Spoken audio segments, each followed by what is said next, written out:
Next, let's edit images. To replace an image, simply click on it.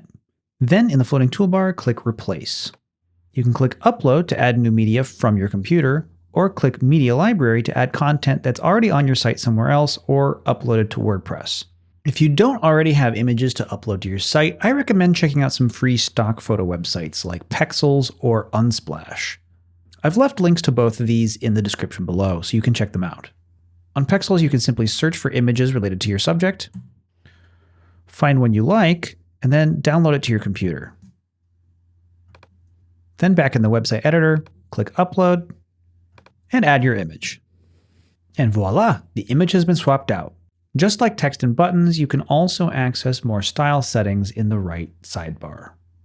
You can quickly change between some preset styles, add filters, and even add shadows and borders. I'm going to choose this .bl style. I think it looks pretty good for this site. Don't forget, after you've made changes that you're happy with, click Save in the upper right.